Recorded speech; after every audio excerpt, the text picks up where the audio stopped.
niat baik kita bahkan justru kepada sahabat-sahabat kita yang ada di negeri ini. Itu adalah bagian daripada risiko perjuangan kita. Itu adalah bagian risiko perjuangan kita. Muka dua Surya Paloh heran, Nasdem diperlakukan bak oposisi. Emang udah oposisi, Pak? Jangan playing victim. Ditulis oleh tim redaksi jurnal, dikutip dari berbagai sumber. Nasdem itu ya, kita harus bicara apa adanya ya. Kan sudah memiliki koalisi sendiri. Mestinya ini kan memiliki strategi besarnya apa. Ya masa yang di sini tahu strateginya, kan mestinya tidak seperti itu. Halo, kembali berjumpa dengan suara Fani Bakri di channel Jurnal 45. Ketua Nasdem Surya Paloh mencurahkan isi hatinya diperlakukan bak partai oposisi dalam pemerintahan Kabinet Indonesia Maju. Padahal, Nasdem merupakan salah satu partai koalisi yang mendukung Jokowi dalam Pilpres 2019 lalu.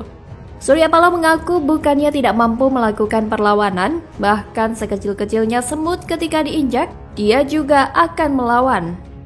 Namun Paloh berkomitmen menjaga keamanan stabilitas politik masa kini. Surya Paloh menegaskan pendukung pemerintahan Jokowi sampai akhir kepemimpinannya. Hal ini demi mencapai tujuan Indonesia sebagai sebuah negara merdeka. Surya Paloh menekankan arti kepercayaan dan semangat yang sama bagi partai koalisi dalam menjalankan pemerintahan kepemimpinan Jokowi, bukan saling menjatuhkan satu sama lain. Nasdem mulai diperlakukan seperti oposisi setelah mendeklarasikan dukungan kepada Anies Baswedan sebagai capres di pemilu 2024. Anies didukung dua partai oposisi yaitu PKS dan Demokrat. Saat bersamaan, ada dua menteri Nasdem yang terjerat kasus korupsi, yaitu ex-Menkominfo sekaligus ex-Sekjen Nasdem Johnny G. Plate yang sudah menjadi tersangka di Kejagung. Johnny Plate terjerat kasus dugaan korupsi proyek penyediaan infrastruktur Best Transceiver Station atau BTS Bakti Kominfo. Kasus itu diusut oleh Kejaksaan Agung. Sedangkan mantan Syahrul Yassin Limpo dipanggil KPK untuk diklarifikasi soal kasus penerimaan gratifikasi, SPJ fiktif, hingga pemerasan di lingkungan Kementan. Meskipun membantah sebagai oposisi, namun Surya Paloh mengendus ada kepentingan politik dalam sederet kasus yang menjerat sejumlah kadernya. Walaupun Paloh juga tak menafikan kader yang dimaksud mungkin saja memang terlibat. Paloh juga memberi sinyal bahwa tidak selamanya kompetisi berlangsung sehat. Melihat hal ini, tentu pernyataan Paloh yang membantah bahwa dirinya tidak beroposisi langsung dibantah oleh pernyataannya sendiri. Selain itu, Paloh juga memberikan kode bahwa dalam waktu dekat kompetisi politik juga akan berlangsung tidak sehat, yang kemungkinan Nasdem akan melakukan serangan balasan. Sebenarnya apa yang diungkapkan oleh Paloh tidak sesuai fakta yang ada. Partai Nasdem dan Surya Paloh memang sudah menjadi oposisi meskipun Paloh membantah hal itu. Itu hanya upaya play victim dari Paloh. Sudah banyak bukti bahwa mereka adalah oposisi. Dengan mengusung Anies, artinya secara tidak langsung Nasdem menyatakan diri menjadi partai oposisi. Apalagi Nasdem berkoalisi dengan PKS dan Demokrat. Dua partai ini saja sudah jelas arah manuver politiknya. Selain itu, banyak elit kader Nasdem yang menyuarakan nyinyiran kepada pemerintah dan Jokowi, menuduh Anies dijegal dan lain sebagainya. Ini membuktikan bahwa Paloh memang sudah beroposisi. Apa yang diungkapkan oleh Surya Paloh seolah-olah Nasdem menjadi korban politik keji yang dizolimi oleh penguasa. Seolah-olah pemerintah Presiden Jokowi telah dengan sengaja melakukan penjagalan dan intervensi untuk menjegal Anies agar batal jadi calon presiden. Sebab memposisikan kelompok mereka sebagai pihak yang terzolimi melalui tudingan intervensi dan penjagalan politik adalah pemikiran yang sangat naif. Apalagi akibat playing victim Surya Paloh yang luar biasa overdosis itu menimbulkan dampak reaksi keras dari masyarakat Indonesia seperti api yang disiram bensin yang meluas secara sporadis. Semua orang pada geleng-geleng kepala.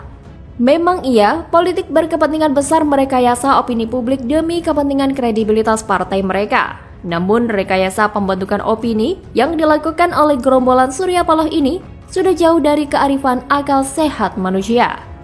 Pencitraan yang ditampilkan sudah sangat keterlaluan dan kebablasan. Semuanya hanya demi terlihat bahwa mereka dizolimi dengan keyakinan semu mereka bakal menang pemilu. Surya Paloh adalah perekayasa opini ketimbang mendukung penegakan hukum yang merupakan garda terdepan di negara ini. Semua kebohongan dan sandiwaranya akan terbuka dengan sendirinya. Lihat saja nanti endingnya seperti apa. Lihat saja nanti endingnya seperti apa. Bagaimana kalau menurut Anda?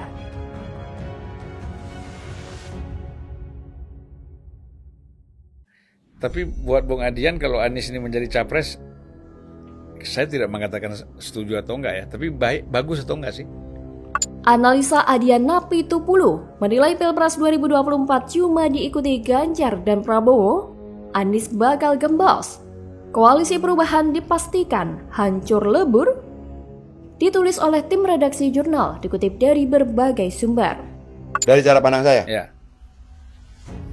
kalau berdasarkan yang saya tahu sekarang, saya tidak setuju. Halo, kembali berjumpa dengan suara Fani Bakri di channel Jurnal 45.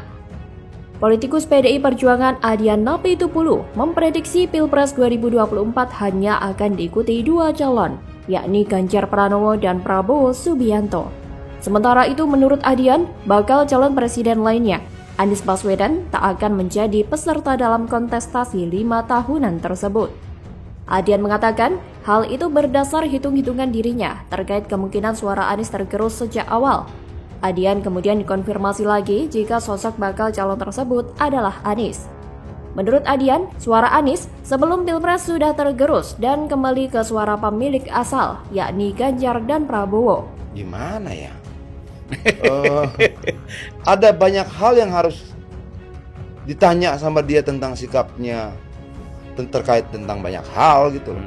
Dalam kesempatan itu, Adian juga membantah bahwa prediksinya ini berkaitan dengan mimpi Presiden ke-6 Republik Indonesia, Susilo Bambang Yudhoyono, yang mengaku bermimpi naik kereta bersama Presiden ke-5 Megawati Soekarnoputri dan Presiden Joko Widodo. SBY yang juga Ketua Majelis Tinggi Partai Demokrat itu mengaku menaiki kereta Gajayana ke arah Jawa Tengah dan Jawa Timur. Ia menyebut tiket perjalanan kereta itu dibayari presiden yang terpilih pada Pilpres 2024. Mulanya ia mengaku dijemput Jokowi di kediamannya di Cikeas untuk selanjutnya menjemput Megawati di kediamannya. Sebelum mereka bertiga ke stasiun Gambir. Sampai di Gambir, SBY melihat Presiden ke-8 RI sudah menunggu dan menyerahkan tiket kereta. SBY mengatakan mimpinya itu tepat sehari usai pertemuan elit Partai Demokrat yang diwakili Agus Harimurti Yudhoyono atau AHY dengan PDIP yang dipimpin oleh Puan Maharani di Senayan pada Minggu 18 Juni. Usai pertemuan antara AHY dan Puan serta mimpi SBY tersebut, nasib Anies maju dalam Pilpres 2024 jadi sorotan. Pasalnya, Demokrat merupakan salah satu partai koalisi pengusung Anies bersama Nasdem dan PKS. Adian mengaku lebih percaya pada perhitungan dan kalkulasi daripada sibuk menafsirkan mimpi. SBY boleh bermimpi, itu hak dia. Tapi, Adian lebih suka pada kalkulasi daripada menafsirkan mimpi. Tapi, pernyataan Adian itu malah ditafsirkan yang tidak-tidak oleh Deputi Bapilu DPP Demokrat Kamhar Lakumani. Kamhar menilai pernyataan Adian sebagai bentuk propaganda. Menurutnya hal ini bagian dari operasi penjagalan. Pihaknya menilai pernyataan Adian tentang Anies gembos dan tak akan ikut Pilpres 2024 menyesatkan. Kamhar pun berkata, Adian menganggap rakyat bodoh dengan pernyataan itu. Kamhar mengatakan, rakyat jelas-jelas menginginkan perubahan yang ditawarkan Anies dan koalisinya. Ia yakin manuver Adian itu tak mempengaruhi pencapresan Anies. Tapi, jika diperhatikan, apa yang diungkapkan oleh Adian ada benarnya juga. Karena jika dilihat dari elektabilitas Anies semakin jauh dan anjlok, respon positif masyarakat kepada Ganjar dan Prabowo juga semakin baik. Namun anehnya, Nasdem dan Demokrat masih saja menganggap itu semua karena penjagalan terhadap Anies. Ya? Inilah yang terjadi jika mengusung Anies Baswedan. Ada banyak hal yang semua harus fakta yang diungkapkan dimentahkan dengan dalih penjagalan. Tapi, Adian mengatakan hal seperti itu karena koalisi perubahan tidak satu suara. Dari awal, Koalisi Perubahan untuk Persatuan atau KPP sering terdengar ada konflik. mulai dari keterlambatan deklarasi dukungan Anies Capres, dan yang paling rumit adalah penentuan cawapres pendamping Anies. Lawan dari Anies Baswedan tidaklah gampang. Ganjar Pranowo dan Prabowo mempunyai elektabilitas lebih tinggi dari Anies. Apalagi Ganjar dan Prabowo didukung oleh partai pengusung yang besar dan berpengalaman.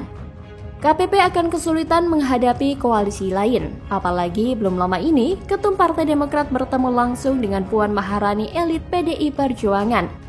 Pertemuan ini indikasi Demokrat berpeluang hengkang dan menghanguskan tiket capres Anies Baswedan.